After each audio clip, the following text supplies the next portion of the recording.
संख्या 20 प्रारंभिक शिक्षा, मांग संख्या 21 माध्यमिक शिक्षा, मांग संख्या 22 उच्च शिक्षा पर बोलने का अवसर दिया। इसके लिए बहुत बहुत आभार, धन्यवाद। विद्यालय के अंदर जब बच्चा प्रवेश करता है, हम शिक्षा विभाग पर चर्चा कर रहे हैं। जब बालक विद्यालय में जाता है तो दरवाजे पर लिखा होता है ज्ञान के लिए प्रवेश और सेवा के लिए प्रस्थान। आज हमारे शिक्षा मंत्री जी आ गए, बहुत ही विद्वान हैं और इनकी विद्वता आज का प्रदर्शन भी होगा। और पिछली बार इनको दूसरा मंत्री बना दिया, अब वास्तव में सही मंत्री बने हैं। मैं निवेदन करना चाह रहा हूँ, शिक्षा ही सब कुछ है इस देश में और इस प्रदेश में। ज्ञान के लिए ज़रूरी है शिक्षा। शिक्षा उन्नति का द्वार है, शिक्षा प्रगति का द्वार है, शिक्षा जीवन में सफलता के द्वार खोलती है। शिक्षा एक ऐसा माध्यम जो सफलता की ओर अग्रसर करती है। शिक्षा हमें संसार में सर्वश्रेष्ठ बनाती है। किताबी ज्ञान ही शिक्षा नहीं, व्यवहारिक ज्ञान और अनुभव से भी ज्ञान प्राप्त किया जा सकता है। कोफी अन्नान ने कहा था, ज्ञान ही शक्ति है, जानकारी स्वतंत्रता है। प्रत्येक परिवार में शिक्षा प्रगति के आधार हैं। जान देवे ने कहा, शिक्षा जीवन की तैयारी नहीं, शिक्षा ही जीवन है। गुरु और शिष्य का नाता हमारे देश में और पूरे संसार में पूरक है। आदिकाल से गुरु और शिष्य का नाता बना हुआ है। गुरु का दर्जा ईश्वर से भी बड़ा है। कबीरदास जी ने कहा था, गुरु गोविंद दो खड़े, कहा के लागू पाए, बलियारी गुरु आपने गोविंद दियो बताए। तो इस अवसर पर मैं कहना चाह रहा हूँ, हमारे गुरु हमको अंधकार से प्रकाश की ओर लाते हैं और जीवन में हर चुनौती का सामना करने की हिम्मत कोई देता है तो वो गुरु देता है। हमारे गुरुजन पढ़ाने के साथ साथ हमारा सर्वांगीण विकास करते हैं। देश के अंदर हमारा शिक्षक देश का निर्माता कहलाता है, निर्माण करता है बालकों का। बालकों को आत्मविश्वासी बनाता है, निर्भीक बनाता है, सेल्फ डिफेंसिव बनाता है, ज्ञानवान बनाता है, तार्किक बनाता है, देशभक्त बनाता है, अनुशासित बनाता है, राष्ट्रवादी बनाता है, ईमानदार बनाता है, मानवता का पुजारी बनाता है। करुणा के भावों से ओतप्रोत करके बालक का सर्वांगीण विकास करने का कोई काम करता है वो शिक्षक करता है। और इस गुरु को बारंबार हम प्रणाम करें तो भी कम है।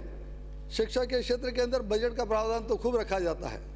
सरकारी विद्यालय तो खोलती है, लेकिन कॉलेज भी खोलती है, प्रशिक्षण संस्थान भी खोलती हैं, लेकिन शैक्षिक गतिविधियों के लिए जो संचालित करने के लिए विभिन्न श्रेणी के पदों की आवश्यकता होती है, वो पदों की भर्ती नहीं करने के कारण आपका ये वार्षिक प्रतिवेदन मेरे हाथ में है 22-23 का। इसके अंतर्गत आज की स्थिति में बताऊं, शिक्षा के क्षेत्र में द्वितीय श्रेणी के अध्यापकों के स्वीकृत पद हैं हमारे 17,439 और रिक्त 10,445। खाली पड़े हैं 6,994, यानी 7,000 पद खाली होंगे तो शिक्षा का तो भट्टा बैठ नहीं है। द्वितीय लेवल के पद 13,562 खाली पड़े हुए हैं। प्रथम लेवल के पद 14,560 खाली पड़े हुए हैं। शारीरिक शिक्षक और उनके समकक्ष 4,184। कुल मिलाकर मैं चारों का योग लगाऊं तो 2,08,237 पद स्वीकृत हैं। उनमें से 1,68,937 पद भरे हुए हैं और 39,300 पद, लगभग 40,000 पद राजस्थान के अंदर शिक्षा विभाग में खाली होंगे। गुरुदेव, तो शिक्षा का भट्टा बैठ जाएगा। मेरी प्रार्थना है आपसे कि आप इस शिक्षक के जितने भी पद खाली हैं उन पदों को भर करके शिक्षा की गुणवत्ता को और शिक्षा को आगे बढ़ाने का काम करें। अभी मेरे क्षेत्र के अंदर मैंने देखा कि पद कई खाली हैं, फिर आपने स्थानांतरण का एक उद्योग प्रारंभ किया। स्थानांतरण का उद्योग ऐसा चला कि हमारे और पद खाली हो गए। मुख्यमंत्री जी ने एक समारोह के अंदर पूछा था अध्यापकों से, क्या स्थानांतरण में पैसा तो नहीं लगता है? मुख्यमंत्री जी के सामने अध्यापकों ने खड़े होकर के कहा, पैसे लगते हैं। दूसरी बार पूछा, क्या पैसे लगते हैं? कुर्सी पर खड़े होकर के अध्यापकों ने कहा, पैसे लगते हैं। ऐसी स्थिति इस राजस्थान प्रदेश में बनी हुई है। मैं निवेदन करना चाहूँगा कि ऐसी स्थिति, ऐसा स्थानांतरण का उद्योग नहीं चले। खैर, आप कल्ला साहब, आपके समय में ऐसा नहीं होगा, हमें पूरा विश्वास है। जो होना था हो गया, वो चले गए। वो नाती का बाड़ा था, नाती का बाड़ा बंद हो गया। मैं निवेदन करना चाहूँगा प्रबोधकों के बारे में।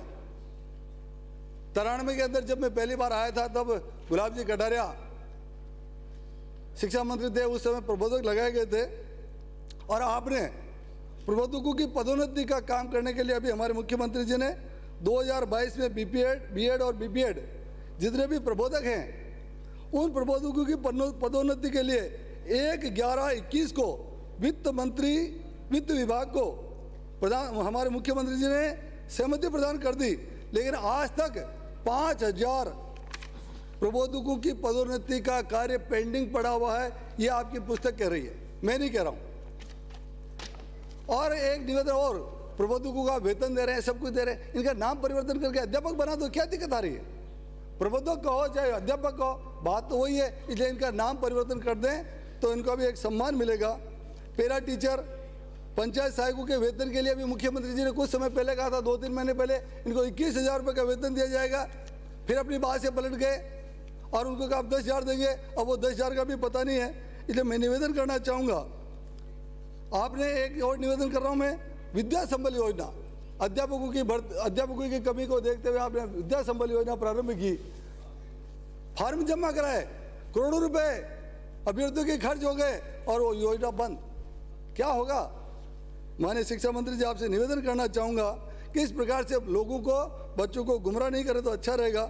चुनाव के समय में कांग्रेस पार्टी ने कुछ वादे किए, बेरोजगारों को भत्ता देंगे, भत्ता तो आज तक नहीं मिला, उन बेरोजगारों को धोखा जरूर मिला। आपने ये भी कहा था, अभी बाड़मेर से आने वाले माननीय सदस्य ने कहा था कि आपके राज्य में 21,000 विद्यालय बंद हो गए। आपने ये घोषणा की थी हम आते ही सारे विद्यालय प्रारंभ कर देंगे। क्या विद्यालय प्रारंभ हो गए? वो सारे के सारे विद्यालय अभी बंद पड़े हुए हैं। आप वादा करो, निभाते नहीं हो। ये जादूगिरी की सरकार चल रही है। अध्यापकों की भर्ती के लिए मैं निवेदन कर रहा हूँ, अभी प्रदेश के अंदर अभी परीक्षाएं हो रही है, रीट की परीक्षा हुई, खूब जोर से सबने तैयारियां की और पेपर लीक हो गया। क्या ये पेपर लीक की सरकार? मैं निवेदन करना चाहूँगा, अभी मैं एक मार्केट में गया था, एक बिल्डिंग को सड़क पर धराशायी देखा, मैंने कहा क्या हुआ? पता चला कि ये पेपर लीक करने वाली बिल्डिंग है। मैंने कहा बिल्डिंग कैसे पेपर लीक करती है?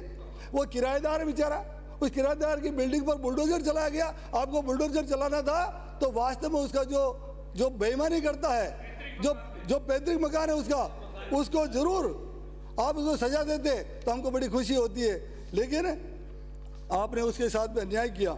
मैं निवेदन करना चाहूँगा, 2 महीने पहले मैं एक विद्यालय में गया, मुझे आमंत्रित किया था। उस विद्यालय में मुझे पोशाक वितरण के कार्यक्रम में बुलाया। पोशाक के ऊपर अच्छा लगा, मुझे पोशाक दे रहे थे। 2 मिनट में समाप्त करें सर, अभी तो 4 मिनट ही हुए। निवेदन है मेरा, कृपा रखें। 2 महीने पहले मैं गया, उस पोशाक को वितरण करने लगा। मैंने देखा थैली के ऊपर हमारे जादूगर मुख्यमंत्री जी का फोटो था, प्रसन्नता हुई। मैंने कहा ये जो पैसा है पोशाक का, वो पैसा 60% पैसा केंद्र सरकार का है। यदि प्रधानमंत्री जी की फोटो और लग जाती तो कौन सा बुरा था? यानी प्रधानमंत्री जी की फोटो से आपको क्या एलर्जी है? पैसा लेने में आप एलर्जी नहीं करते हो और उनका फोटो छपाने में ऐसी एलर्जी कर रहे हो। मेरा निवेदन है, ऐसा आप नहीं करेंगे तो ठीक रहेगा। और पोशाकों का पता नहीं, अभी तक पोशाकें दे दी, सिलाई का पैसे का पता नहीं है। और मुझे अभी ये पता चला कक्षा 1 से 8 तक 75 लाख बच्चों का नामांकन है राजस्थान में, और आप ड्रेस दे रहे 67 लाख बच्चों को। 8 लाख बच्चों की पोशाक कहाँ गई, कहाँ गायब हो गई है? वो बच्चे क्या विदाउट ड्रेस में आएंगे? एक में अभी एक विद्यालय में और गया, बाल गोपाल दुग्ध योजना जो 4 साल से आपने बंद कर रखी थी, उस योजना को प्रारंभ किया। बहुत बहुत धन्यवाद। बच्चों को दूध मिले, लेकिन डेयरी का मिलना चाहिए, लेकिन आपने डेयरी का दूध नहीं पिला रहे हैं। आप वो डब्बा पैक पाउडर का दूध पिला रहे हैं, वो घटिया दूध है, वो घटिया पाउडर। कौन सी कंपनी को आप ऑब्लाइज करना चाहते हैं, ये आप स्पष्ट करना पड़ेगा। इसमें भ्रष्टाचार की बू आ रही है। मैं निवेदन करना चाहूँगा, ये पाउडर वाला दूध पीने से बच्चे बीमार हो रहे हैं। मैं सरकार से आग्रह करना चाहूँगा, हमारे पूर्ववर्ती सरकार में जिस प्रकार से बच्चों को डेयरी का दूध मिलता था, वो डेयरी का दूध पिलाएंगे तो बच्चे अच्छे स्वस्थ होंगे। और एक निवेदन और करूँगा, गाय के अंदर बुद्धि होती है और भैंस के अंदर बुद्धि नहीं होती है। गाय को खेत से घर तक आने में कोई समय नहीं लगता है, और भैंस को यदि आप छोड़ दोगे तो घर तक नहीं पहुँचेगी, नहीं खेत तक पहुँचेगी। इसलिए बच्चों को यदि आप पिलाना चाहते हो तो गाय का दूध पिलाएंगे तो और अच्छा होगा। मैं ये निवेदन करना चाह रहा हूँ। अंग्रेजी स्कूल भी आपने खोलने का काम किया। अंग्रेजी स्कूलों की हालत क्या है? हमने भी विद्यालय खोले। 2 मिनट सर, 2 मिनट। 2 मिनट में अपनी बात पूरी करो, 2 मिनट में बात पूरी करो, समय तो विराज जी मानिस विराज जी मेरा निवेदन है Please, कि आप शिक्षा विभाग के अंदर भर्ती करें, विद्यालय के अंदर कक्षा कक्षों की कमी को पूरा करें, फर्नीचर लगाएं, बिजली की व्यवस्था करें, कंप्यूटर की व्यवस्था करें। आप ऐसी सारी व्यवस्था करेंगे तो मैं सोचता हूँ शिक्षा विभाग के साथ न्याय करेंगे, बालकों का भविष्य बनाएंगे, तो आपके ऊपर भी कोई न कोई ईश्वर रहम करेगा, वरना तो आपकी सरकार तो जाने वाली है, इसमें कोई रोक नहीं सकता। माननीय सभापति महोदय, बहुत बहुत आभार, धन्यवाद, जय हिंद। माननीय सभापति